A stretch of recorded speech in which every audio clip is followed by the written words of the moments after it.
Reka dusabe Pastor Dave agiye kuzana itasenga Imana kugira ngo twakire munyemerere dutwe twakira umwigisha wacu kugira dukoreshe neza umwanya. Dufite Papi Clever uza kudufasha na nyuma muri worship turamya Imana, ariko mureke dufate uyu mwanya tubanze twumve ubutumwa Imana yaduhaye. Let's welcome Pastor Dave to pray for the teacher of today, as in the next time we'll be welcoming Clever as the worshipper.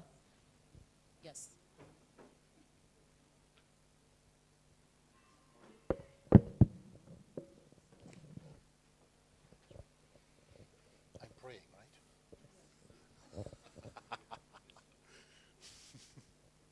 Father, I thank you so much for your love and mercy and your grace to us. Father, I thank you that right at creation in the Garden of Eden, you said to Adam and Eve, you shall leave your father and your mother and cleave to each other. There was only the two of them in the garden. But Father, you see all things. And you are still in the garden at creation. You were at the cross. We have another. They're still together. The story of says, unless there are plenty. What it tells men and women belong.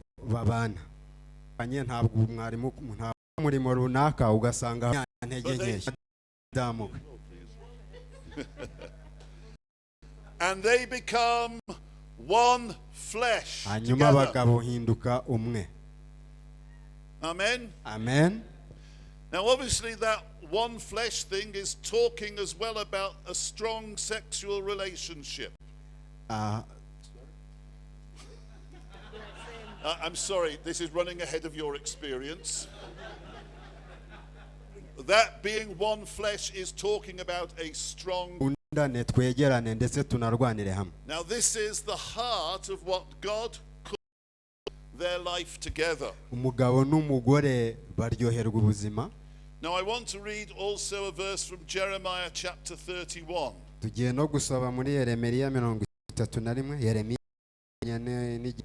That he in verse, we don't just tap to relationships, start, that's the heart. Before we give ourselves, we men, we are the boss, by laying our lives down as Christ laid his life down for the church.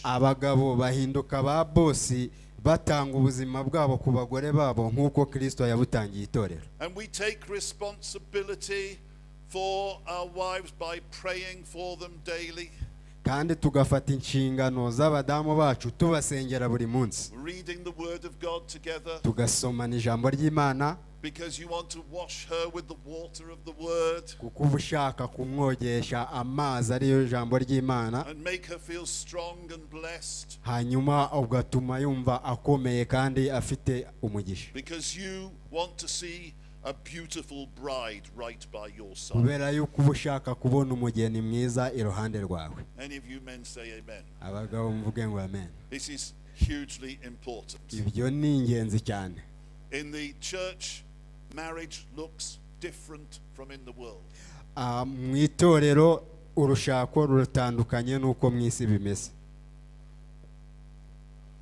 That makes it easy, by the way, for a wife to submit to her husband.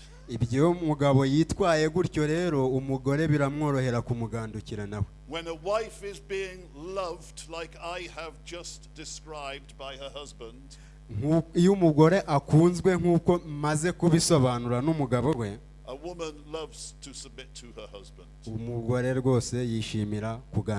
because she feels safe and secure and cherished. Ecclesiastes chapter 4 says 2 are better than one.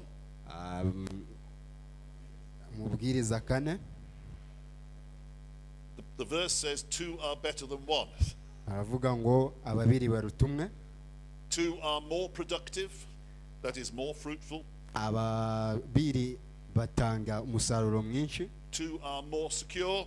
babiri baba batekanye kurushaho, two can keep warm better, kandi baranashyushyanya, and two can be stronger together. kandi babiri iyo bafatikanyije bose bagira imbaraga. Now, Amen. I need to stop talking and let my wife do some talking. So Reka rero mbe mpagaze madamu nawe agira icyo avuga.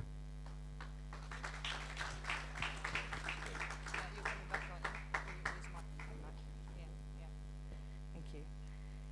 So, Stephen's just told you the rules for a perfect marriage. Ibyo rero yababwiye ni amategeko rwose agenga wa muryango umeze neza. However, there is no such thing as a perfect marriage. Ariko nta rushako twakwita nta makemwa. But there are some very good ones. Ariko hari iz'intangarugero, ingo z'intangarugero. And if you can sort out some of the big issues in your marriages, you will have a very good one. Hanyuma rero nimwita ku bintu by'ingenzi byatuma mugira urushako rwiza. So what are some of these big issues? Bimwe rero muri ibyo bintu by'ingenzi ni ibihe? First of all, there is no competition in marriage. Icya mbere muri mariage cyangwa mu rushako ntago haba harimo guhangana.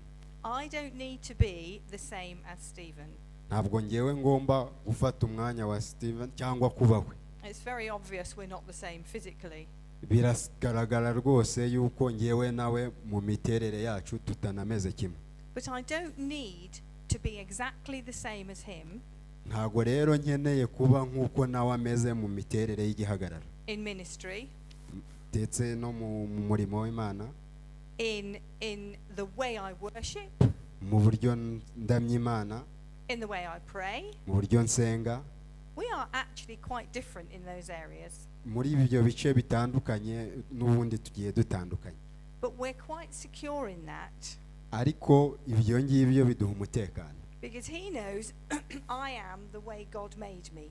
Kubera ko azi ko ndi uko Imana yandemye. And we don't fight one another to make him like me or me like him. Ntabwo rero turwana kugira ngo we muhatire gusa kumera nkanjye cyangwa wamuhatire kumera nkawe. In fact, he encourages me to be the best I can be in the way that God made me. Rero we icyo nshishikariza ni ukurushaho kuba mwiza mu buryo Imana yandemye. We're very different, but that's not wrong. Turatandukanye ariko ibyo ntabwo ari bibi. In fact, that's God's economy. Nuko Imana nyine niryo cunga mutungo niko yabikoze. What a waste if we were both the same. Ubundi yaba ari yacu. Now, I'm not quite sure how you all do it, but in our home, whatever money comes in is ours. Nukuvuga ngo iwacu mu rugo amafaranga yose yinjiye na yacu. We don't have his money and my money. Ntago dufite amafaranga rero ntacyo mfite cyanjye ngenyine. Except my Kindle. Keretse ubwami bwanjye. And I don't share my Kindle. Ubwami bwanjye bwo ntawe mbusangira nundi. The way we raise our children is another issue we have to agree on. Uburyo bwo kurera abana bacu nacyo ni ikindi kintu tugomba kuganiraho. I can sometimes, most of the time, be quite protective over our children. Rimwe na rimwe nkunda kurinda cyane abana cyane. And I would try and do everything for them so that their lives are very easy. Hanyuma nkagerageza kubakorera ibintu byose kugira ngo ubuzima bwabo bworohe. That's mothering. Ibyo rero nyine ni umutima wa kibyeyi. Our children also need fathering. Ndetse n'abana bacu bakeneye no kubona cya gitsura cya base. And sometimes I have to stand back and let Stephen be a father. Rero hari igihe nigira ku ruhande nkareka Stephen akaba papa w'abana nyine akaganira n'akabafasha. I need to trust his wisdom that's come from God for our God. I would not agree. The husband should love the wife first. Kubera yuko ibyanditswe bivuga ngo umugabo agomba kubanza gukunda umugore we. Now, because we're in agreement about the ministry, yes, of course, I never hold him back. Kubera yuko n'umurimo akora twabyumvikanyeho ntago njya mubuza muri uko gukorera Imana. Sometimes I think we've got a long way to go. Rero rimwe ntekereza yuko tugifite inzira ndende yo kugenda. But we're on the way together. Ariko turi mu rugendo hamwe. Okay. One of the most important foundations for a good marriage is friendship. ikintu cya mbere rero Don't take a joke together. That's a problem. niba mudashobora gutera urwenya ngo museke muri hamwe ni ikibazo. In the New Testament, regularly we have repeated the phrase one another. Mu isezerano rishya rero hari interuro ikunda gusoberwamo ngo rero Remember it. ngomba kubyibuka. And at those times, it's actually nothing to do with Stephen. Kandi icyo gihe kubyibuka ntabwo ari ngombwa ko wenda hari n'ikibi yaba yankoreye. Because we made a covenant together before God. Uko twese hamwe kandi nanjye na gukoresha abagira ngo nikoho nkomeze guhinduka umuntu. So marriage. Amafaranga yo kubatera inkunga. Married for 50 years Imwe nitugera mu because ijuru we're not perfect. kubera yuko ntabwo turi ba nta But we makemwa. have